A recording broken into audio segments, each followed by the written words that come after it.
හරි ආදරණීය දුවේ පුතේ අද ඔයාලට කියලා දෙන්න හදන්නේ ගුණ කිරීමේ මූලික පියවර ගැටලු කොහොමද හදන්නේ කියලා. උදේ අහගෙන ඉන්නවනේ මේ. ඒ බලන්න. දැන් ඔයාලට කියනවා පුතේ පෙට්ටියක තියෙනවලු පුතේ වීදුරු බෝල 54ක්. ඒ වගේ පෙට්ටි 3ක තියෙන වීදුරු බෝල ගන්න අහනවා. එතකොට ඔයාලා කරන්නේ පුතේ මේ සංඛ්‍යා දෙකේ ලොකු සංඛ්‍යාව ඉස්සෙල්ලම ලියලා අන්‍යව ගුණ කරන්න ඕනේ මේ කුඩා සංඛ්‍යාවෙන්. ඒ වගේ පෙට්ටි 3ක තියෙන ගානනේ අහන්නේ. එහෙනම් මේ 54 අපි 3 ගුණ කරනවා. මේ බලන්න ගුණ කරන විදිය. ඉස්සෙල්ලම මෙයාගෙන් ගුණ කරනවා.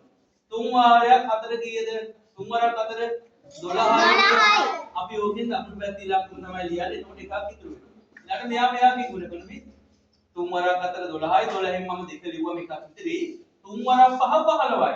15ට දැන් මෙන්න මේ ඉතුරු වෙච්ච නෑ එකතු කරන්න. 15 එකයි කීයද? 5. ඉතිරි කීයද? 162යි. තව පහසුවෙන් ওই විදිහට ඔයාලට ගුණ කිරීමේ ගැටලු හදා ගන්න පුළුවන්.